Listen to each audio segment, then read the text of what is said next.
السلام علیکم ورحمۃ اللہ وبرکاتہ۔ آج کا سبق ہم سورۃ البقرہ کی آیت نمبر 220 سے شروع کرتے ہیں۔ اعوذ باللہ من الشیطان الرجیم، بسم اللہ الرحمن الرحیم۔ فی الدنیا، بیچ دنیا کے، والآخرتی،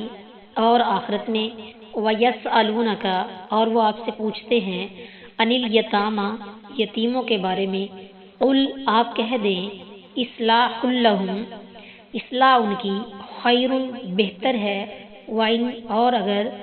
تخالطوہم، تم ملا لو ان کو، فإخوانکم، تو بھائی ہیں تمہارے، واللہ، اور اللہ تعالیٰ، یعلم، جانتا ہے، مفسدہ، خرابی کرنے والوں کو، من المصلح، اصلاح کرنے والوں سے، ولو شاء اللہ، اور اگر چاہتا اللہ تعالیٰ، لعنتکم، ضرور مشقت میں ڈالتا تم کو، ان اللہ، بے شک اللہ تعالیٰ، عزیز، غالب ہے، حکیم، حکمت والا۔ دنیا اور آخرت کے بارے میں، اور وہ تجھ سے یتیموں کے متعلق پوچھتے ہیں، کہہ دیجیے ان کے لیے کچھ نہ کچھ سنوارتے رہنا بہتر ہے، اور اگر تم انہیں ساتھ ملا لو تو وہ تمہارے بھائی ہیں، اور اللہ بگاڑنے والوں کو سنوارنے والوں سے جانتا ہے، اور اگر اللہ چاہتا تو تمہیں ضرور مشقت میں ڈال دیتا، بے شک اللہ سب پر غالب، کمال حکمت والا ہے۔ فی الدنیا والآخرہ، اس کا تعلق اس سے پہلی آیت لعلکم تتفکرون کے ساتھ ہے، یعنی اللہ تعالیٰ تمہارے لیے شراب اور جوے میں دنیا کے فائدے، اور دنیا اور آخرت میں ان کے نقصانات اور ان کا کبیرہ گناہ ہونا، اور شراب اور جوے کے بجائے اللہ کے راستے میں اپنی بہترین چیزیں خرچ کرنا کھول کر بیان کر رہا ہے، تاکہ تم غور و فکر کر لو کہ عقل سے کام لے کر تم کس کو ترجیح دیتے ہو۔ الیتامی، جس کا باپ فوت ہو گیا وہ بالغ ہونے تک یتیم ہے۔ لعنتکم، عنتن کا معنی مشقت ہے، جیسے سورہ توبہ کی آیت نمبر 128 میں ہے، عزیز علیہ ما عنتم،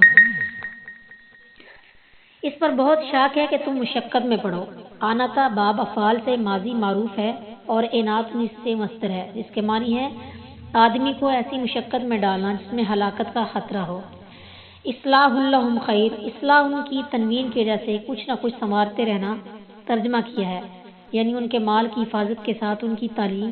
اخلاق، صحت اور تمام معاملات کی کچھ نہ کچھ اصلاح جو تمہارے بس میں ہو کرتے رہنا،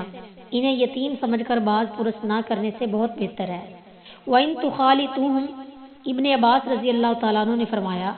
جب یہ آیت اتری وَلَا تَقْرَبُوا مَالَ الْيَتِيمِ إِلَّا بِالَّتِي هِيَ أَحْسَنُ، اور یتیم کے مال کے قریب نہ جاؤ مگر اس طریقے سے جو سب سے اچھا ہے، تو لوگوں نے یتیموں کے اموال الگ کر دیے، چنانچہ یتیموں کا کھانا خراب اور گوشت بدبودار ہونے لگا۔ یہ بات نبی صلی اللہ علیہ وسلم سے ذکر کی گئی، اور اس پر یہ آیت اتری تو لوگوں نے انہیں اپنے ساتھ ملا لیا۔ مسند احمد،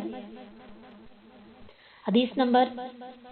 2251، اور مستدرک حاکم کی جو حدیث ہے وہ 30,062 ہے۔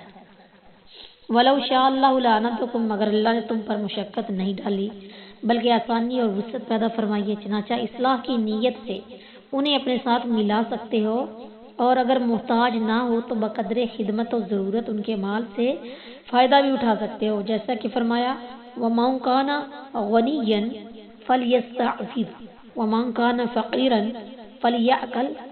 فَلْيَأْكُلْ بِالْمَعْرُوفِ، اور جو غنی ہو